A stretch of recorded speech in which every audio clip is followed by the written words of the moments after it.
everybody, welcome to another video from Pongo and Friends. But before we get in the video, I wanted to say thank you for 5 subscribers. That's 5 whole people that came to my channel, and I want to see those numbers go up, and it'll really help me out and put out information to the whole universe, the whole world. So, my little Dalmatians, I just want to let you guys know a little something. Thank you for joining me, because now I have something to say to you to make you feel good like you guys felt me feel good.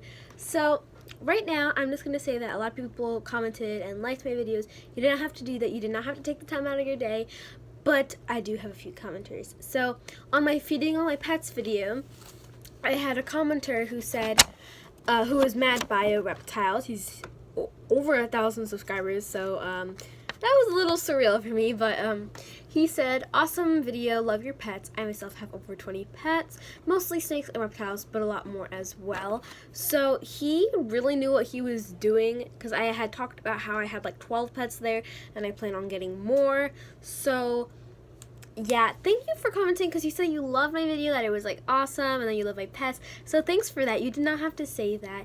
And then another thing that was commented on my Meet My Crested Gecko Pongo video was Gianna D. She said, "Aw," which is she's basically like kind of saying like how it was cute. So thank you guys for commenting all those sweet things, and let's get into the video. So yeah, now that we're in the video, I just wanted to explain what this video is actually about. Now, I actually recently got a new member for my betta fish tank, and I actually have some new decorations that I've been soaking for a day in here to get any chemicals off of them. And I also was soaking a little spinach, because that's what one of the new members eats. So if you haven't guessed already, my new little member is a mystery snail. He's an ivory mystery snail, and they like spinach, broccoli, basically like all these different leafy greens. Then going on from there, the next thing that I had to add in the tank is this. Now this is one of the plants. This is a top fin plant, and I'll show you why I got this in a second. But this was 99 cents at my local PetSmart. It was a good deal, and I thought it was really pretty, because my tank is more like green and like one blue plant with little tiny red accents, and there's not really much color, and I want to bring something natural but still colorful. And I figured this still looks kind of like what it would be in the wild, so I grabbed one of these. Then I let my sister pick out a decoration, and she loves turtles, so when we went to PetSmart, she just picked out this little Valentine's Day turtle, which I don't really know why it's called Valentine's Day. I just think that it looks like a really cute turtle with a painted shell, but I don't recommend that you paint your turtles' shells. I actually forgot to mention that before you put any of these in the tank, that you have to dry them off. So there's a certain way that I like to dry them so that they're not still a tiny bit wet. They're gonna get wet, but at least anything that they were soaking in to get the chemicals off won't be on them. Go through everything. And when it comes to plants, you really can't dry them as easily. I kind of just like squeeze it a little bit, because you're already very delicate with them. And the spinach, I just kind of tap. And then let's go bring it over to the tank. So now that everything is all dry, make sure that you always have your towel on standby, so that if you get water anywhere, you always have this. Then just grab each and every one of your plants. Now, I'm not going to put in the little spinach food just yet. You're going to want to take that towel that I just folded up, and you're going to lay this out, because I have a Versatop lid, and obviously water is going to get on it from condensation and the filter dripping, so you're just going to transfer that over there. So now we have a bare top, and we could just reach in and take everything out. Now, I also want to make sure you have a bowl of water nearby, so that any old plants can like be taken away. So this right here is an old plant that has come off of one of the decorations that I used to use. So we're just going to drop that in. So now we're just going to get to the ugly stuff where we have to reach in. So here's the decoration, and quite a few plants have actually come off of this. So I'm just gonna bring this over here. So now that the plant is dry, I can really give you an insight. They really just hot glued everything on, and quite a few of the pieces actually came off. There are actually some of the pieces of gravel filling in their spaces of where things kind of just popped out. And literally when I was just taking one out, another one just popped out. I was just like trying to get a piece of gravel out, and another one just popped out. This, I believe, was like $8 to $10. So it's all just broken, and I don't really like that about plants. I mean, it was really cute, but it did not work. It kind of just broke, and this is where your towel comes in handy, by the way. Dry your hands off.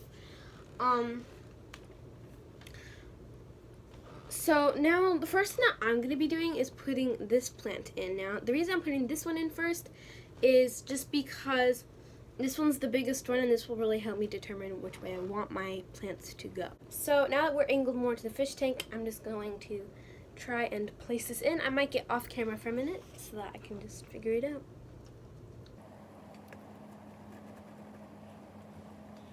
So I actually think I like where I put it from the start. It's a pretty nice and decent spot, so we're going to dry my arm just a little bit so I can reach out and grab the plant. So this one's going in next. Oh, you see my little Cory, then my Betta, and hopefully this looks as I envisioned it to be. And when I do that, I'm just going to adjust some of any other plants that my fish might have like kicked up over time. I do this quite a lot sometimes, actually, because my fish like to scavenge for things, because I do have a Cory, so they like to dig and everything. So now I'm just gonna look through the front and see how I feel about each plant. Now I'll just say this, I probably will be getting another one of those little red plants because it's only $1, so I don't really mind if I buy another one because it doesn't look too full to me. I'll get another red one and then something to go behind it. So now that I've gotten all my plants and everything in, I'll show you when it's done.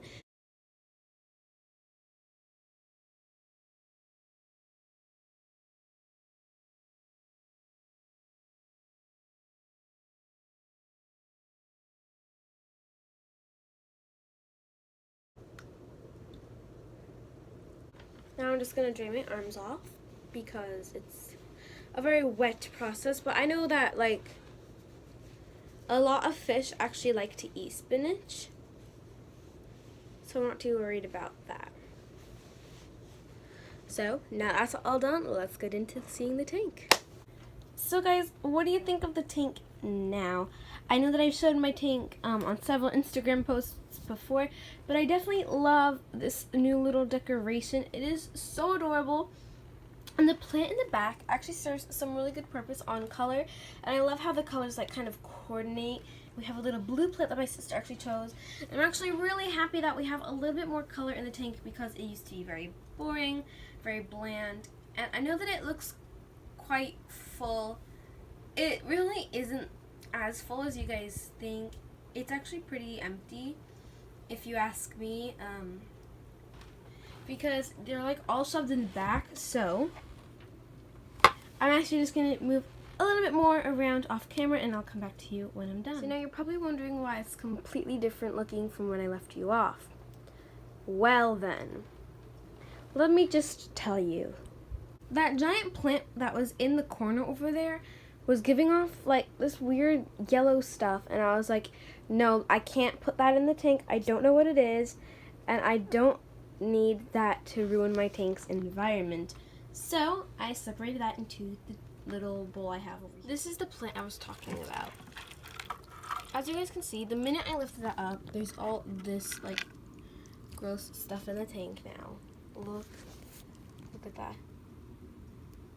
See all those little particles floating around? That's from this guy. So whenever I put him in and give him a good move around, there goes like particles throughout the tank.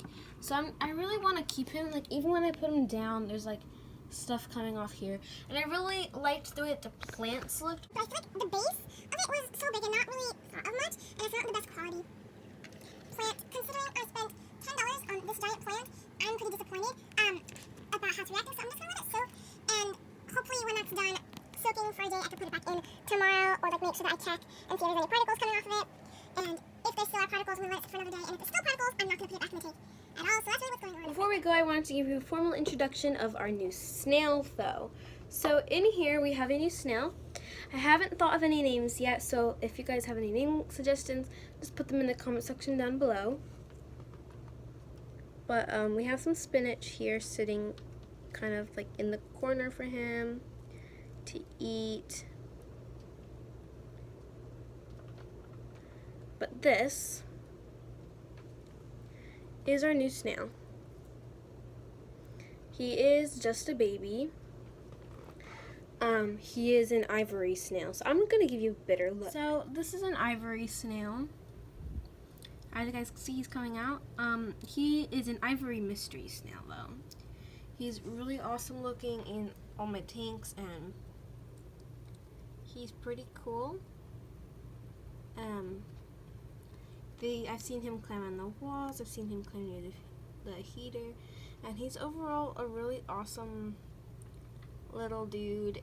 And I do plan on getting more snails for the tank because I think that they're a really cool addition. I know how to feed them properly, I know how to take care of them, and I think that it would be a really awesome addition. If you guys want to know the care for this little dude, comment down below and like this video so that I know that you want to see a care video. And once you do that, I will pull some information together and set up a awesome video for you guys so that you guys know how to take care of the little awesome bundles of guys. So I'm actually back. It's later in the day and we've decided to put the plant back in because we found out that those type of plants can actually hold some bacteria, like beneficial bacteria, not like bad bacteria or anything. So I wanted to put that in the tank to kind of like help it keep good bacteria in the tank and keep my tank healthy and good. So let's go put that in.